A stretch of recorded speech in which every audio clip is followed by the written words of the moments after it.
Steve Sasson, welcome to Partnering Leadership. I am absolutely honored and thrilled to have you in this conversation with me.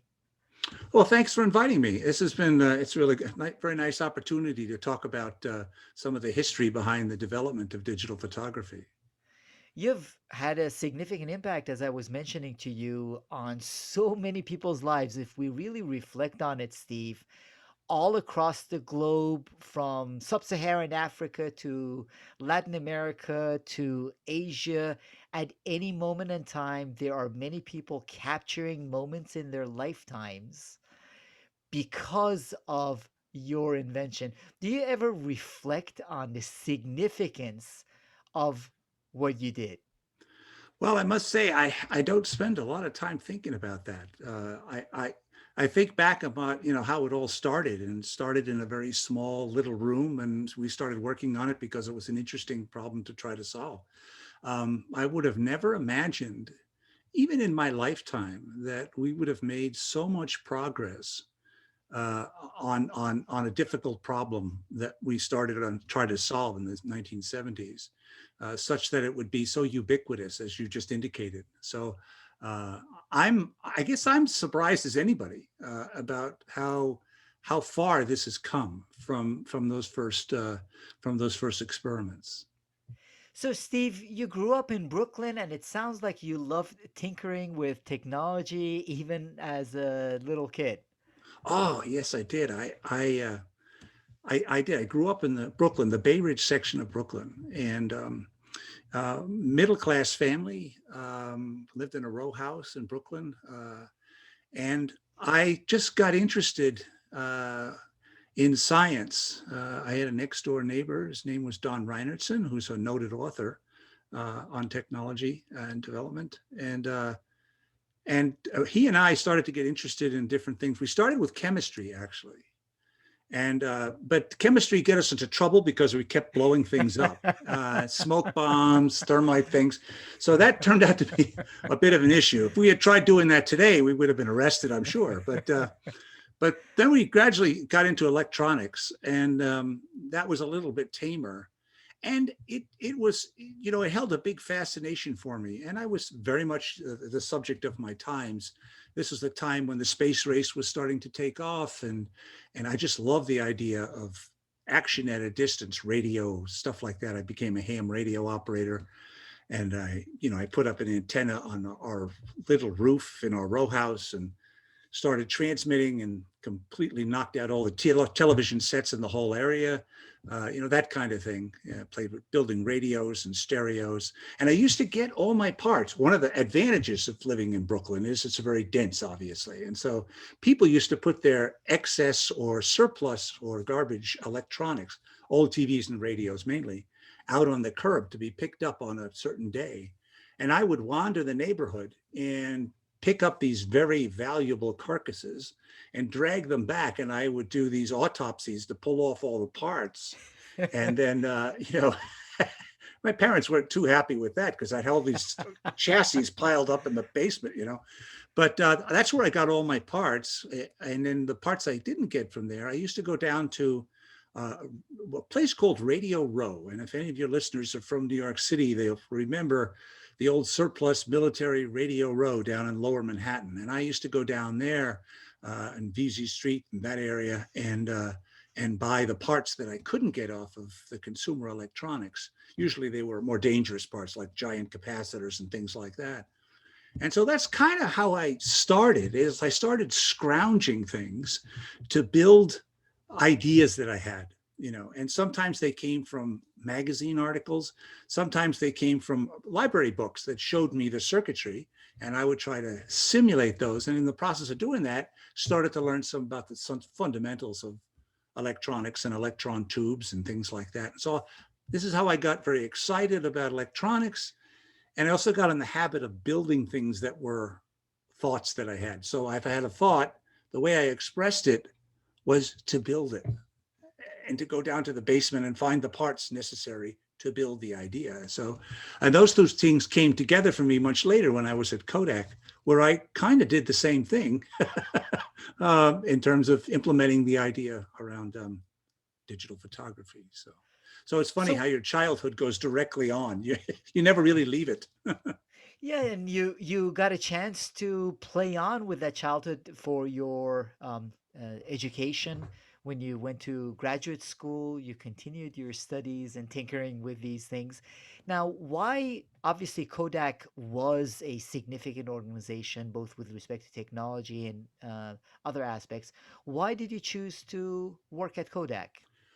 Well, that's a really good question because it wasn't the obvious place for a person interested in electronics to go. Kodak was a very famous and well-known company for photographic materials and equipment, but not really known for electronics as such. And I interviewed in a number of places that were more traditional, like Hewlett Packard and Raytheon and things like that. But at that time, which was I was graduating with master's degree in 1973, the space race was sort of going down in terms of public enthusiasm, I would say. And also a lot of Defense Department spending was starting to level out. And so it wasn't, if it had been a few years before, you would have never even thought about Kodak. But it turns out that Kodak, I interviewed there, and they had a very good reputation in terms of as an employer. But it turns out that they were starting to hire electronics people because the electrical and electronic component costs of most of the photographic equipment they were generating now was becoming the dominant position or a dominant amount in cameras, cameras which were mechanical marvels for, 100 years, mechanical shutters, mechanical film advance, things like that. All of a sudden, it was electronic shutters, electronic flashes, electronic film advance. And so there was this push, and I was sort of, I was like in the first group of real electrical engineers they started to hire. And so I saw that as kind of an opportunity.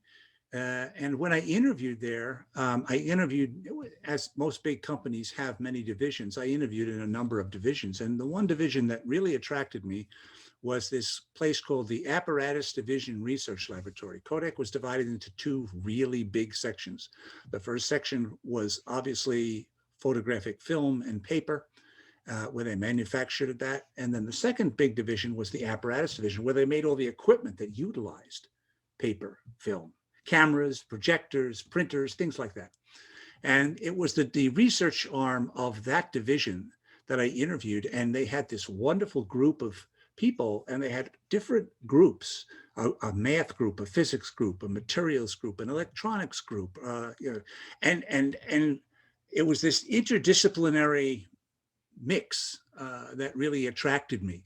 And their charter was quite interesting. They basically, it was kind of an open-ended charter. It was to solve problems, to come up with ideas about anything associated with supporting the mission of the division, which was to make equipment that utilized the materials. So it was an odd choice, perhaps, when you think about it. But at the time, it kind of had an attraction that, let's say, Raytheon and Hewlett Packard didn't necessarily have. They had tons of electrical engineers, and I would just be another person there. This one seemed a little bit more interesting, and I was attracted to the Rochester area, and so anyway, that's where I ended up. So that gave you the opportunity to continue your tinkering, but why specifically with cameras? I also read that in the shower you would tell yourself, "Why did I say I was going to build this stupid camera?" Because you weren't able to do it. So why did you want to build an electronic camera? Well, you've done your research. That's exactly right. I had the supervisor, my supervisor, Gareth Lloyd, who was just a peach of a guy. And I know you talk a lot about leadership, and once you get exposed to a good leader, you're infected for life. And so he was a good leader. He walked in one day and he said to me, I had done one or two projects involving digital technology, so I learned a little bit right away about it. And he came in one day and he said to me, "Well, I've got two projects, sort of filler projects till something more useful comes along. One is to do modeling of exposure controls for XL movie cameras, and the other is to look at this new type of device called the charge coupled device imager." Now, I was jumped right away at the charge coupled device opportunity because in college, I had become very interested in how light affected silicon. There was sort of a romance to me about I could use light to control the flow of electrons. And I built my master's thesis, which was a whole thing I built with parts. And it was with light controlling silicon controlled rectifiers in a motor application. And so I was sort of predisposed to this whole light doing something cool, right? So I jumped at that. Conversation probably lasted about 45 seconds. Uh, I remember it even to this day. He was leaning against the file cabinet next to my desk, and I said, "I'll take that. I'll do that." He says, "Well, okay, why don't you order one or two of those and see if you can do anything useful with it." That was it, right? So I started thinking about, okay, I have to get this device and figure out how it works. And no one had done this at the company before, so I had nobody to ask. And then I figured, well, if I'm going to measure its performance, it would be nice to turn it into numbers. So why don't I digitize the output, which typically you might filter this, though the application notes has you filtering it into an analog waveform. I instead digitized it. And I said, well, if I'm going to measure it, it's going to come out very fast, so I probably will store it. And so I was storing a digitized version of the optical pattern that was, incident upon the surface of the device, kind of like what film does. And so then I thought, well, I'm really building sort of an electronic camera. What a cool idea. And then I thought, because I was surrounded by a lot of mechanical engineers, I thought I'd try to build a camera with no moving parts whatsoever. Now, that was just the Brooklyn in me doing something to aggravate people, I think. But it was just a challenge, that I sort of felt. So I told Gareth that, and he said, "Oh, okay, cool." And then I started to play around with this, and I had the help of two really talented technicians during this project, and they worked with me in the lab. One particular, Jim Schickler, worked with me for most of this time, and we just went from A to B to C, trying to get this thing to work, and took almost a year or so. And it was just a labor of love, all I can tell you. But I want to go back to that little story that you unearthed about my thought, because I did do that. This was right around the time that Saturday Night Live was starting.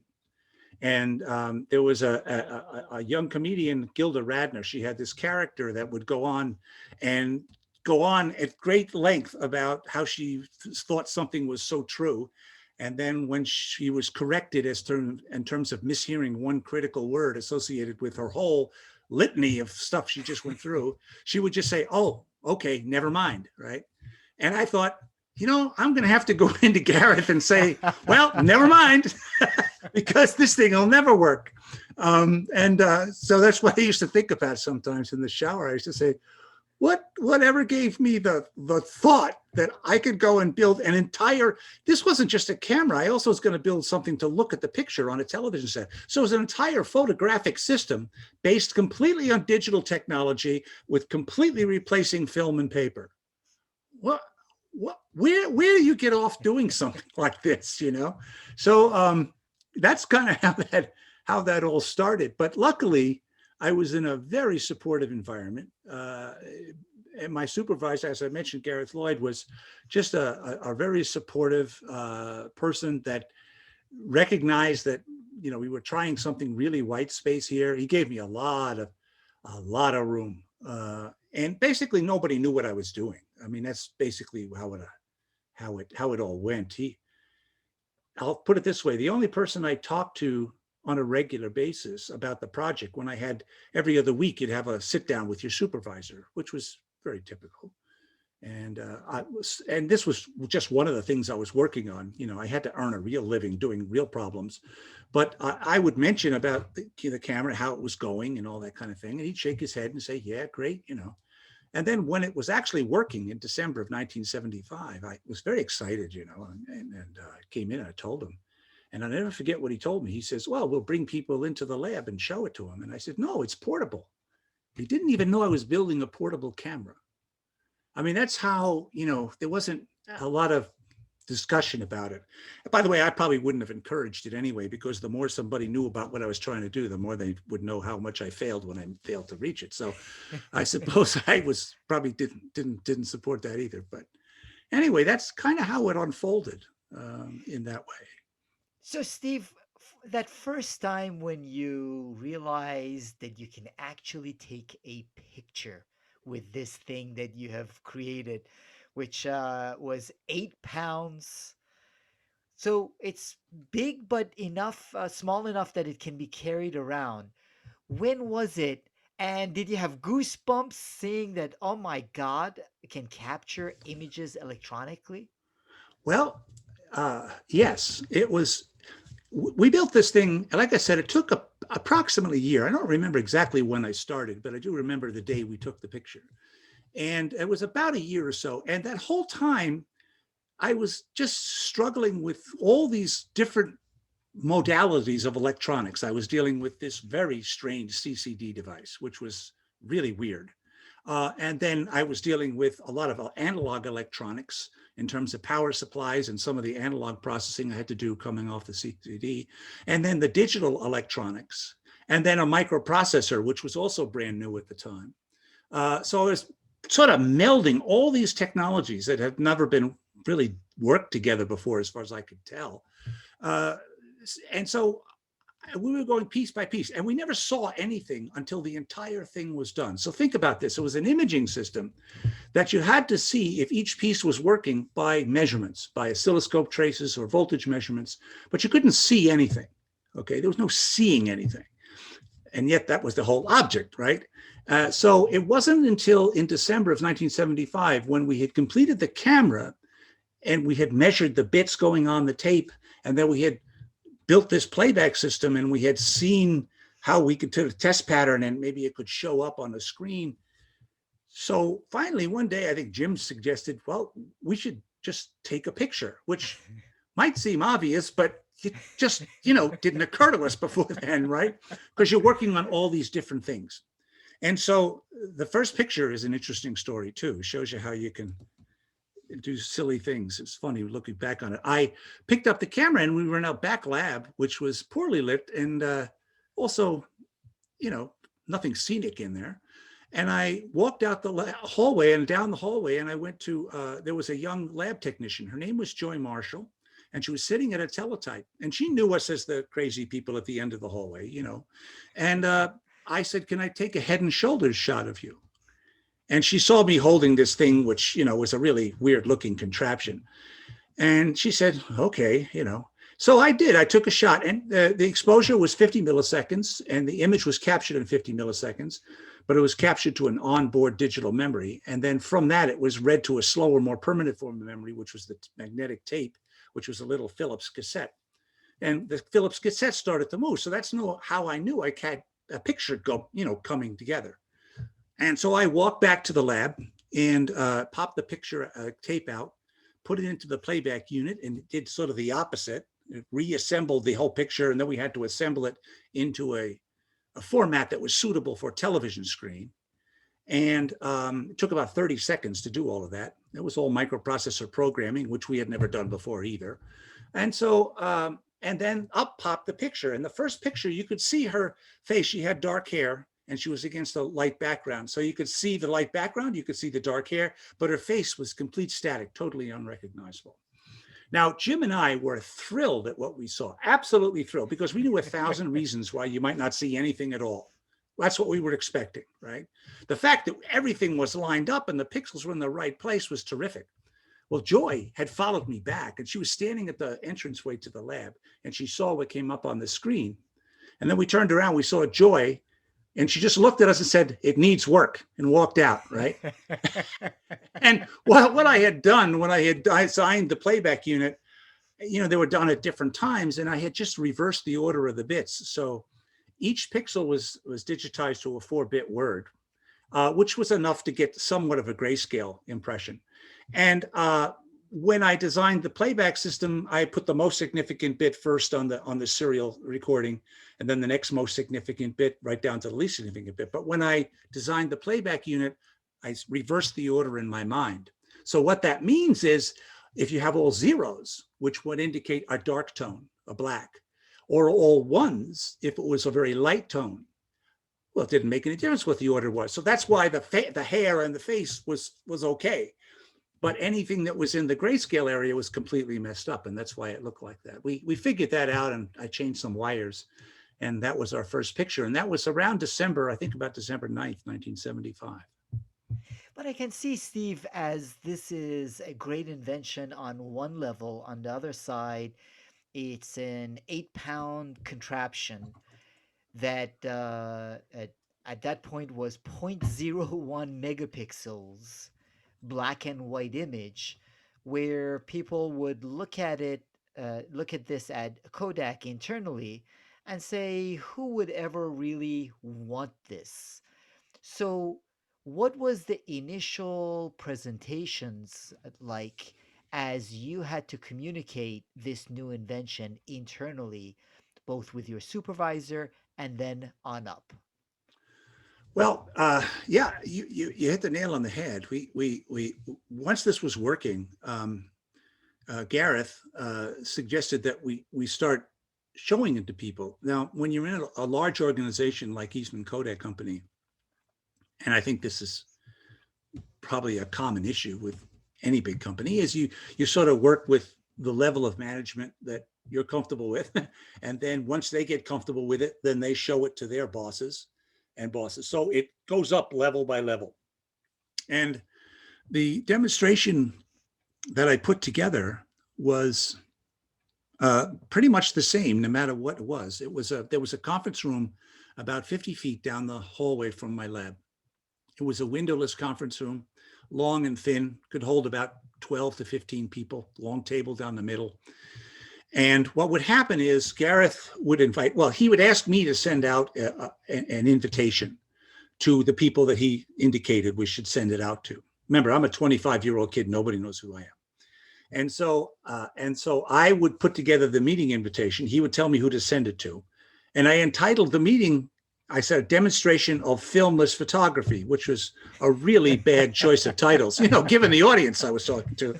But I, didn't think about that much. I had zero experience with this. And so the conversation, they would gather in the room and I would wait until they were there. And then I would fold up my camera. My camera, it looks like an odd thing, but because it would unfold, and that was the prototype basis, we built everything right there. So I just folded it up at the last minute so it would look like this thing that I could carry.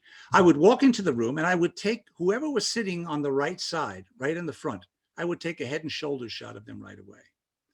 And then while the tape was recording, it took 23 seconds to record this tape to the tape. I would describe what this thing was, because absolutely nobody had ever seen anything quite like this before. So I had to describe it, also to cleverly hide the fact that it took me 23 seconds to take the next picture. So then I would walk over to the person on the left side and take a head and shoulder shot of them. So I would take two pictures. And after the tape had stopped after recording the second picture, I would remove that tape, hand it to Jim. And Jim had put together, had brought the playback unit and the television set, which he had stolen from another lab, on a cart, and we would plug the tape in there, and after about 30 seconds, up would pop the picture. So that was the demonstration. Now, I had a lot of slides, but I never got through any of them because, managers, they got to give you their opinion right away, and they did. And it was really interesting. I will say that we had probably the first in-depth discussions of what digital photography would be like, or the challenges that it would face. Or what its eventual form might be like during those series of meetings that took place in the spring of 1976. First I was challenged. You were challenged about certainly the quality. Nobody challenged that it would work because obviously there are pictures staring at them that I just took. So it was a functional system. It was just black and white. It was quite recognizable. And so that wasn't the issue. The issue really, and I thought that they would ask me how I got all this technology to work, because I had spent the last year just figuring out any possible way to get all this analog and digital stuff to work in this small environment with this crazy CCD and all this lens assembly that I had stolen from XL movie cameras and things. How did I do this? And they didn't ask me any of that. They didn't ask me how, they asked me why. The question you asked, why would anybody want to take their pictures this way? I hadn't really thought about that too much. I just thought it was a kind of a cool concept. The concept that as it rested in my mind was I could take pictures and I didn't consume anything. I would only consume a few joules of energy. That was my idea. I take still pictures and only consume some energy. Now, the pushback obviously was on all fronts, right? Image quality. Why would anybody want to look at their picture on a television set? Prints had been the way of looking at photographs for almost 100 years.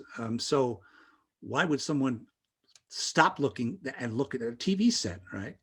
What would an electronic photo album look like? I mean, there was no personal computers at the time. So, this was just, it was basically putting down this whole new way of doing things in an environment that didn't support it at all, right? In addition to an experiential base that didn't support it at all. And the other thing that went against the grain a bit was the fact that this was completely digital. This was a completely digital implementation. And that worked against me as well. Now, today everything's digital, right? But back then, I was suggesting this as a replacement for consumer photography. There was no shortage of things that were wrong with me in this presentation. And I suggested this, and they said, well, what consumer product is based on digital technology? So not only what I was proposing was weird, how I accomplished it was also very alien. Digital had a bad reputation, complicated, expensive. Nobody really understood it. No consumer products utilized it. So that worked against me as well. So what I ended up doing is using a lot of analogies. In other words, you can't prove anything. So just look at something that might maybe be a little bit like it, and then ask them to use their imagination on that, since they don't want to use the imagination on what's in front of them. And so I suggested the HP calculator, which had really just come out, and engineers were buying those things. And if you can stretch the definition of average consumer to include engineers, you say, well, okay, a calculator. I said it could be a calculator with a lens. And that was a consumer product that was digital, and it would have an optical system as part of it. That was my idea of the camera. And the playback system was also something strange. It was a microprocessor doing microprocessing of images. And so they said, well, how is that going to work for an average person? And at the time, Jobs and Wozniak were launching their first Apple board. And remember how computing started, it was the hobbyists. And what Wozniak had done is built a board that basically took all the electronics and put it into one component. And then you would go and buy the power supply and monitor and keyboard and all that thing to put together and make your computer, right? And so I had gotten interested in this board, not for this reason, but because Wozniak had actually used the DRAMs that I had used. And I thought, well, maybe I could use that as a playback unit, even though I couldn't, because the architecture he used would be incompatible with the very fast input rate I had to have to capture the image. But, you're desperate. So I said, well, maybe this computer board out here. And I remember, you can carry analogies too far. There was a fellow from consumer imaging marketing who was in one of our meetings. And he said, how much for one of those calculators? And I said, about $400. And how much for the board from the California guys? It was about $600, $700. And he said, so for about $1,100, you can take way worse pictures than a fully loaded Instamatic for $35. Why are we talking about this, right? And I didn't have an answer. I didn't have an answer. And so I was, totally unprepared for the breadth of reaction for this. And I wasn't prepared for it. However, Gareth allowed me to make the presentation to every level of management, even though I'm sure he got a couple of comments afterwards from managers, like, why are you letting this kid walking around doing this stuff? But he did that. He let me do that. He'd come in and coach me on how to make better presentations and things like that. But he always let me do that. And I've always been kind of in his, I admire him. You don't realize it at the time, but years later, you realize what other people did for you. And that was one of the things. He allowed me to present this concept all the way up to the president of the whole apparatus division. He came in one night. He saw the picture. I took a picture of him. he saw it. He came all by himself. He wasn't going to be in a room with anybody else.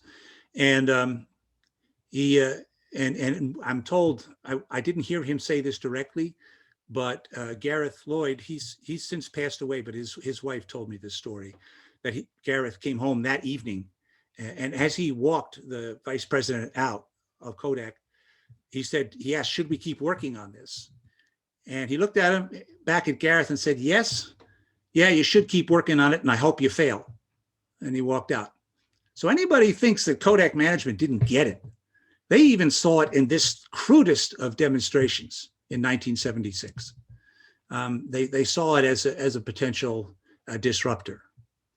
And so that's kind of how the discussions went, and how a woefully unprepared 25-year-old inventor type got his initiation in terms of trying to interest people in some new ideas. So What an incredible story just in that episode, Steve.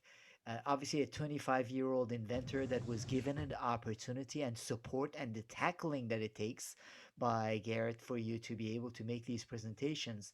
But also, a lot of times it's pretty simple for us to make things black and white, especially with 2020 hindsight, saying, well, Kodak missed the opportunity.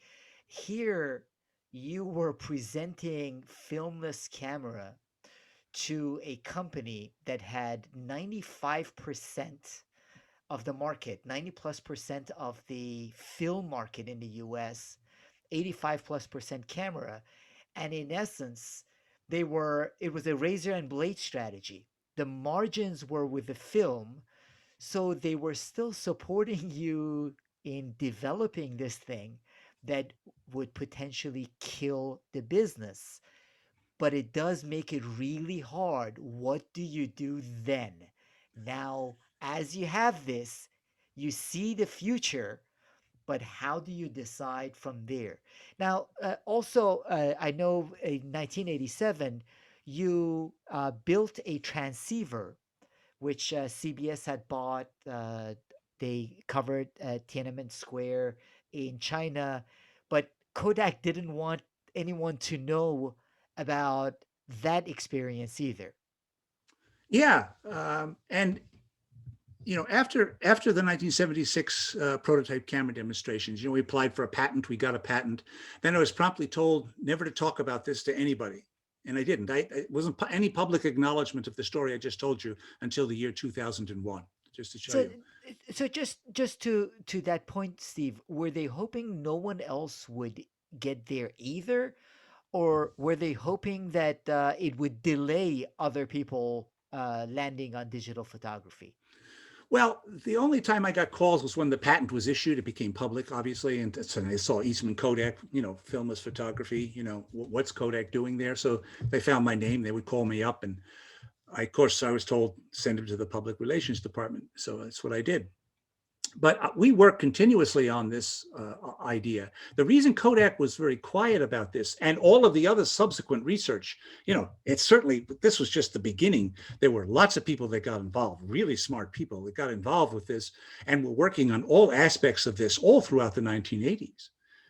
But none of it was really made public for the same reason. And that was, if Kodak, which was, as you indicated, the dominant force in the photographic field, if they were started to talk about something that didn't involve film, people were going to really believe them because this was Kodak. And quite frankly, digital imaging of this type had a lot of issues.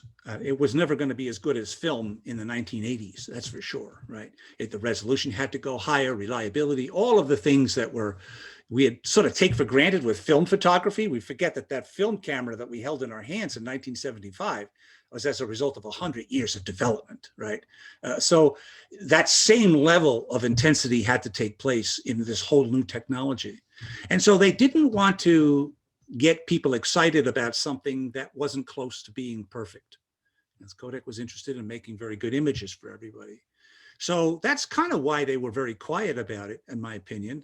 If you started talking about something that Kodak was working on, if other people talked about it, and they did, Sony and Canon started doing something in the 80s, well, that was one thing. But what does Kodak think? because they're the people that really know this business. And so that's why Kodak kept really quiet about it. And the only time in the 80s they actually went public with anything was to tamp down the idea that Kodak was somehow missing this boat. Weren't missing it. We were working on it, but I'll tell you, it's not ready. That's kind of the attitude that they were getting across. Now, you mentioned the transceiver. The transceiver was a perfect example of how the problem of digital photography had to be bifurcated in many different dimensions in order to be totally solved. All my prototype at the beginning was identify 1,000 questions. And all those questions had to be answered, some of which Kodak knew a lot about, because we knew a lot about the problem of how to make a good image. We knew a lot about that, but we certainly didn't know a lot about electronics or had the capability there. And nobody really knew how to make charge coupled devices or imaging chips of the size and density that you would need to rival that of a silver halide print. So we started working on all those things. And one of the problems was image compression. And so image compression, that is the idea, after you capture a two-dimensional mosaic of photo sites and you digitize it, do you really have to store all that information, or is a lot of it redundant? That is, it doesn't really contain any information. And it's true. We've studied images. We knew that about 80% of it on a typical 3 or 4 hour print was basically, you don't really see it. And so why carry all that information? Because we knew we had to get into millions of pixels in order to get to a reasonable photograph quality. Well, you had to store that digitally. That was going to cost a lot of money and take up a lot of power. And so could we get rid of it? So we started looking at image compression. And fortunately, we had experts in image compression at Eastman Kodak Company. That's the great thing about Kodak. We had anything to do with imaging. We had some of the world's best people on any subject. Dr. Majid Rabbani started hooking up with him, and there was many different ways people were thinking about doing image compression. And I asked him, I said, we're thinking about doing a device that would get rid of the image compression, put it in an actual product, not a laboratory where you do image compression on a big computer, but actually do it in a product and send it over a telephone line and then, send it in a reasonable amount of time. And that might be a useful thing. But I really wanted to get image compression out of the lab, but I didn't know what type of image compression to do. Something he knew right away. It was based on, it has to be based on discrete cosine transform. He said, the world will decide that. They just haven't figured it out yet. Well, 1, he was right. And 2, it was really hard, So, I hate it when the right answer is hard, But we started working on that. And boy, I went down to Texas Instruments and gave a lecture on image compression because I wanted to find the guy who actually knew the graphics chips. And I showed them images and they were amazed at what they saw. I said, I took away 80% of the bits and they couldn't tell the difference. And I said, but I can't do it fast enough in a real product. And so we found the guy who actually did the chip we wanted to use, and he knew how to make it run faster and all these kinds of tricks we took place, And finally, we put this product out and it went out on the market. And I will tell you, it's the first time that any of the technology that we were working on sort of showed up in the real world, but very hidden. It was in a transceiver that nobody wanted and nobody really wanted to use it. And I didn't really care. I just wanted to see if we could really do this, get all this high-tech, computational power into a consumer product. Well, it was about the size of a VCR, really consumer, but it was cool. It would send a pretty good image of NTSC quality over a telephone line at 9,600 bits per second in less than a minute. That was the goal, and we met the goal. Put it out. I said, great, because we were thinking about a camera next, right? This was the stepping stone. Well, it turns out, I came in one day and they said, hey, come over to the lab, look at this. And they showed me Tiananmen Square was happening in 1989. And CBS News had used one of these to get pictures out. And they were the only people to get pictures out because all the conventional ways of transporting film and were shut down by the government. But nobody knew that this existed. And CBS News got excited and they did a story on it. And then I found out the background to this story was they came to Kodak and said, this was fantastic. We want to do a story on your product. And our management said, no, don't do that, because you'll really upset the photographers. They'll feel like we did an end run around them. Anybody who took digital photography could use this thing and send it. And so they're going to be really mad at us. We don't want that. So you have a national news organization wanting to do a national story about your product, and the answer is no. You know, this is kind of where we were on this stuff. Turns out we had a really, really, again, another great leader. His name was Dr. Brad Paxton. He headed up the electronic photography division. And he, in addition to be a superb technologist, he was also a very good politician and a good networker. And he talked him in to letting him do the story. He said, we won't mention Kodak at all. We won't say anything about Kodak, won't mention the product name. Okay, if you don't do that, that'll be fine. But it turns out, obviously, Kodak showed up on the splash screen. They called it the magic box in the story. That's fine. You could see the image pop up there. It said Kodak right on there. So we got the message out.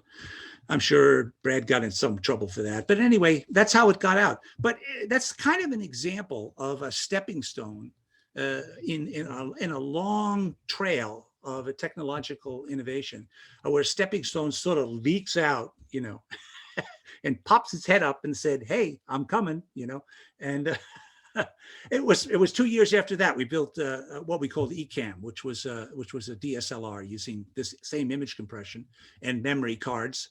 And we were working with Chinon at the time. And if I showed you the camera, it looked just like a Nikon or Canon DSLR today without the screen on the back.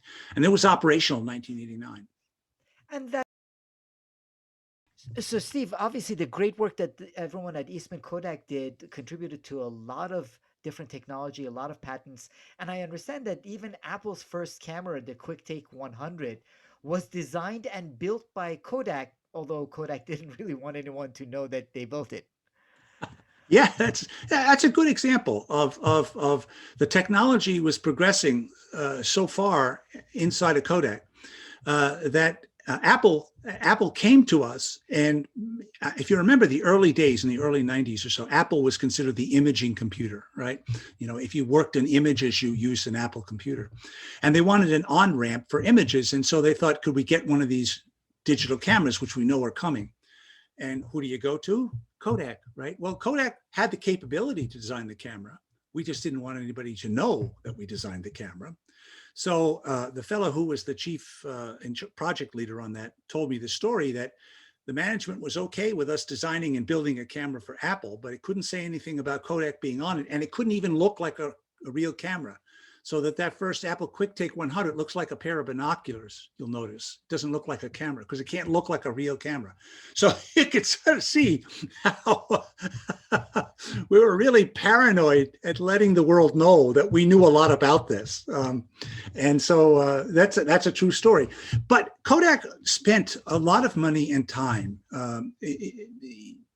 patenting a lot of the concepts around digital photography. You have to realize that when you're approaching something like this, we knew a lot about the problem to be solved. That is making really good still images electronically. Now, a lot of the electronics company knew a lot about the tools that it would be necessary to implement to do this, but they didn't know what problem they were solving really that well. So they often thought that very low resolution video style type cameras would work.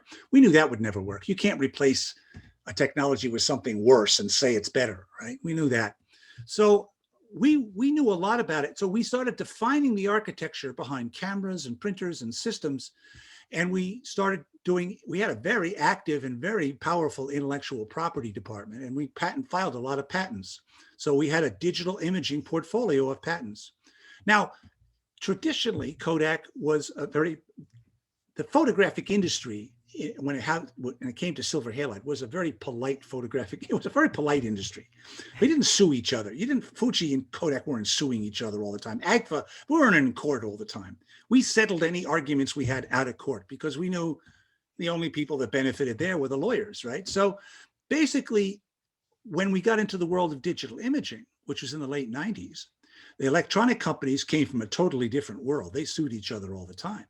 And so they came to Kodak and said, hey, you owe us money because we have patents that define digital cameras. Well, turns out we had the patents. They didn't. Literally, they came on Monday and told us this, and by Friday, they were writing us checks. I mean, it was that kind of a thing.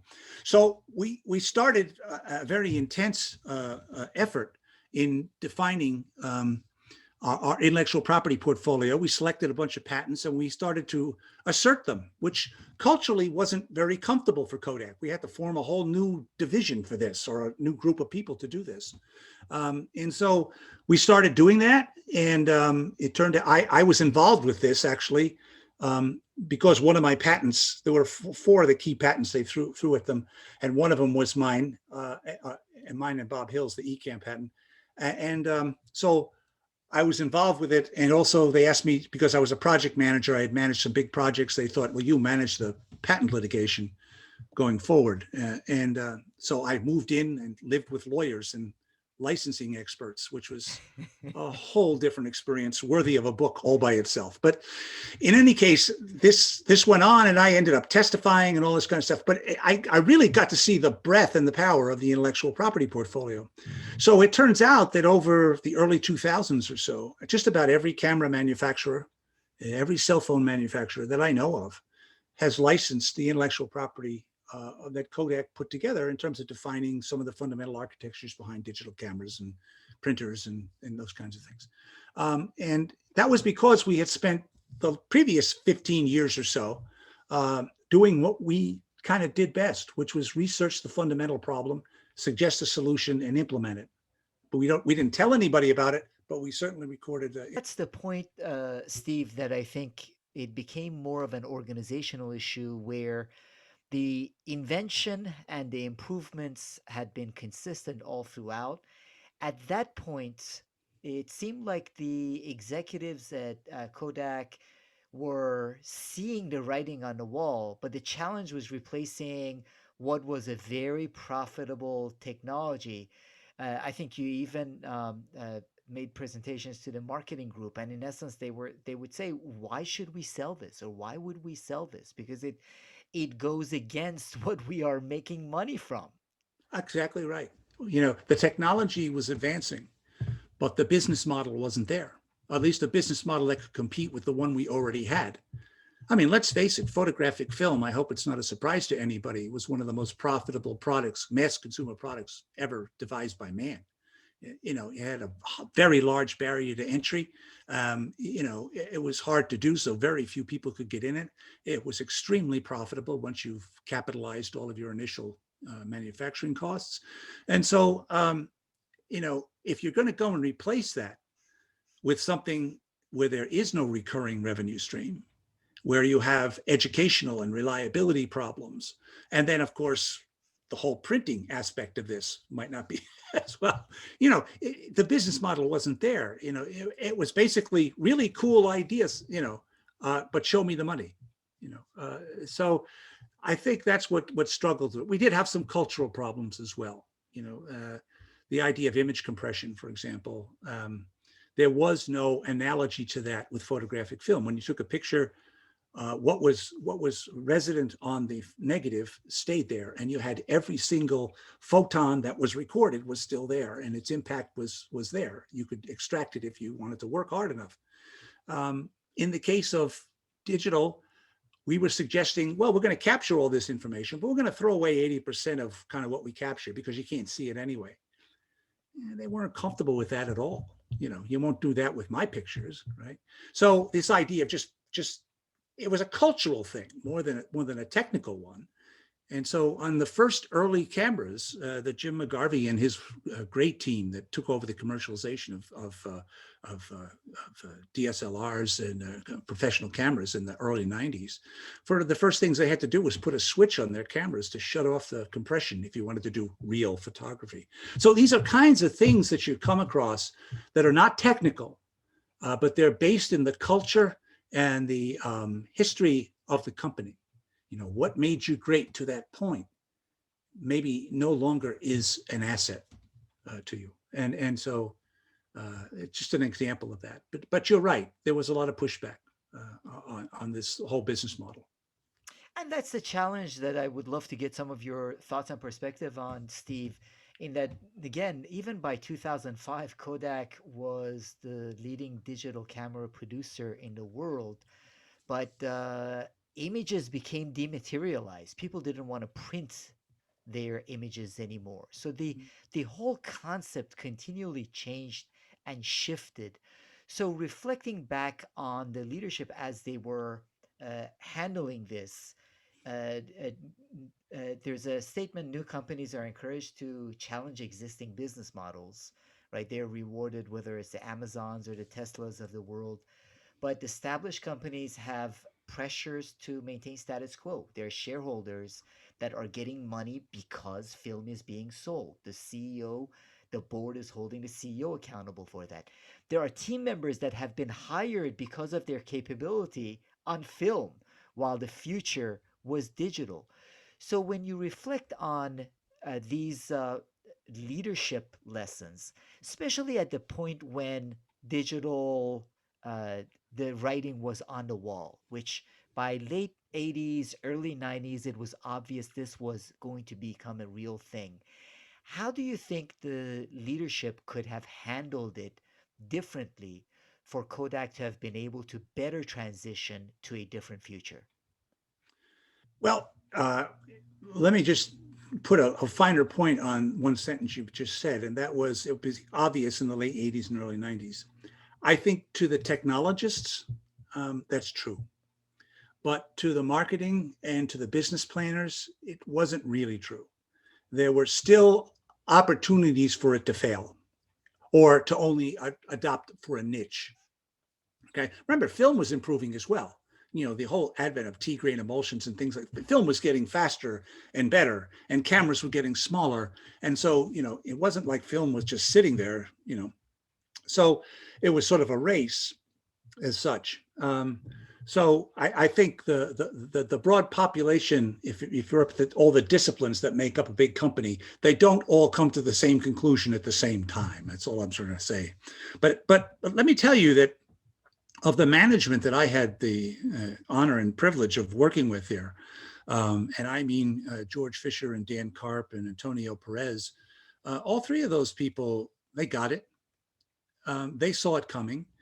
There was a lot of momentum on the part of some of the middle management ranks inside of Kodak.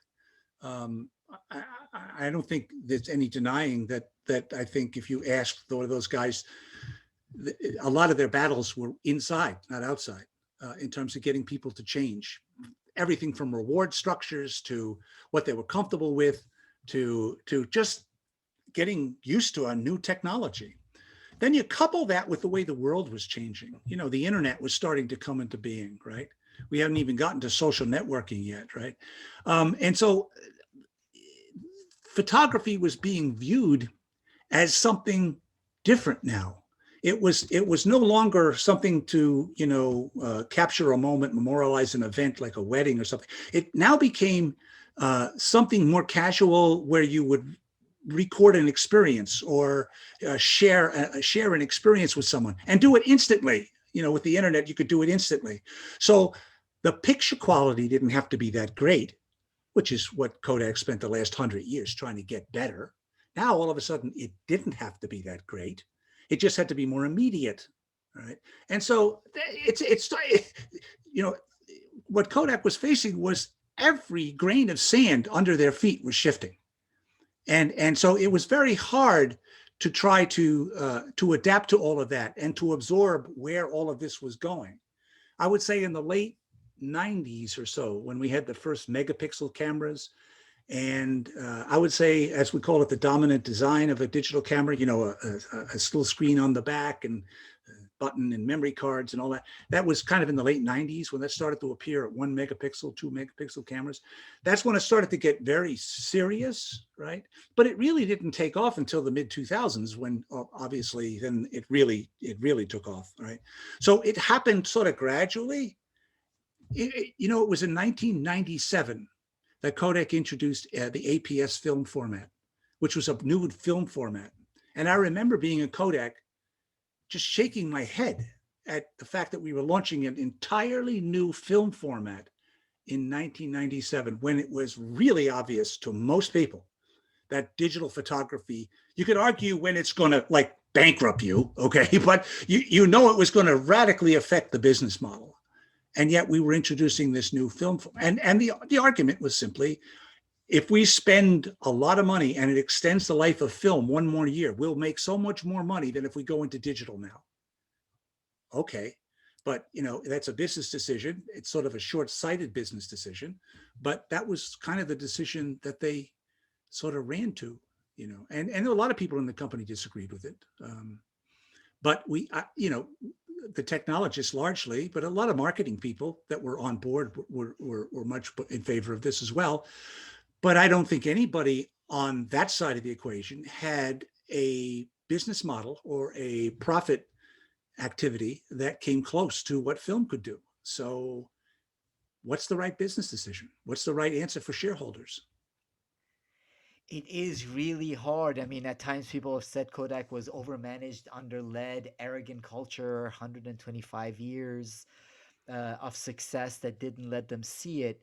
Part of what your story shows, Steve, is the fact that especially Kodak invested the resources and the support in terms of the technology to embrace it. But there is a lot more complexity. There could have been other leadership decisions made, but it is not as simple as now we look back and with hindsight understand what should have been done, especially with the constraints, whether it's the constraints with respect to shareholder expectations, board expectations, team member expectations. There are a lot of those constraints that come into it. But what you have done, Steve Sasson, is that through the invention of digital photography at Kodak, you have truly transformed the lives of people, building on what George Eastman wanted to do and did. He wanted photography to be accessible and more accessible. You took it to the next level by making memories and capturing these memories accessible, which is why President Obama also awarded you the National Medal of Technology and Innovation. So, what was that experience like receiving this recognition and this award from President Obama, Steve? Oh, I must tell you, as a technologist, development guy, inventor, whatever, you don't think about those kinds of things, And when something like that happens to you, well, first of all, you're standing on the shoulders of giants. Everything I ever learned about photography, I learned from my friends and colleagues of 35 years at Eastman Kodak Company. And so there's so many people that, are smarter than me and things. So basically, I'm kind of an ambassador for a whole organization. And so that experience was kind of surreal. Not only, meeting the president. I mean, think about this. They announce your name, you walk up and president shakes your hand, hi Stephen, and you're inches away from the most powerful man in the world, saying your name in front of all these photographers and dignitaries throughout the East Room of the White House. But also you're on the stage with a number of other world-class inventors. The guys who invented the microprocessor were there, and just many of them there. National Medal of Science and National Medal of Technology Innovation. Both the people I was hanging around with backstage and the people I met on the stage really, really impressed me. And I kept wondering, what the heck am I doing here? And you think about, when you were a kid, you were going scrounging parts in Brooklyn, you end up here. It's not anything you can really anticipate. But it was a very, very memorable experience, and I'll never forget it. And I believe the president also asked you something to this effect, which is, do you ever reflect on the fact that all across the globe, every single minute of every single day, what you invented helps people capture special moments in their lives? Yes, the president is very gracious. The ceremony for these things take place once a year, or they try to do it once a year. I don't think it's taking place once a year now. No. But and you're on the stage, and there's a lot of photography and stuff, video. But then you get a chance to meet with the president individually in the Blue Room afterwards. And I didn't know that. I found that out when they called my name from the Red Room, And you walk in there, and you're in the center room in the White House, and there's the president of the United States standing in the center of that room by himself, and a photographer kneeling down underneath the windows, looking out at the South Lawn. And that's a little intimidating. And you walk, and as I walk toward him, he said a funny thing. First of all, he recognized me from that, just because he had introduced maybe 20 people, maybe more, with all these different backgrounds and things. And so the fact that he just recognized me was amazing to me, but he's the president for a reason, I think. So as I walked toward him, he turned to the photographer and said, okay, now the pressure's on. And, to say, you got to take a good picture. And then he asked me a question. He says, how does it feel to have done something that's affected so many people? And I was struck by the fact that he was asking me that question. That was not something I expected. So we had a chance to talk about innovation, and he's kind of a bit of a photographer himself. I understand he used to steal Pete Sousa's camera. He's the White House photographer. He used to steal Pete Sousa's camera from him occasionally and start shooting up the place. I'm sure Pete Sousa has probably some stories about that. But so he had an interest in photography, and so there was a little bit of a camaraderie there as well. But he couldn't have been nicer, and it was a real honor and a privilege to get a chance to chat with him just standing there. You don't think you'd ever have that opportunity in a lifetime. Well, Steve, it has been an honor and a privilege chatting with you, understanding a little bit more about your passion that led you to inventing both the initial digital photographic systems, eventual capturing of images, DSLR, a lot of other things, and all of your thoughts and insights. Truly appreciate what you have done and sharing some of your history, some of your background and perspective with the partnering leadership community. Thank you so much for joining me, Steve Sasson. Well, thank you very much for having me. I've enjoyed sharing the background to the development of digital photography and the role that all the men and women at Eastman Kodak played in that.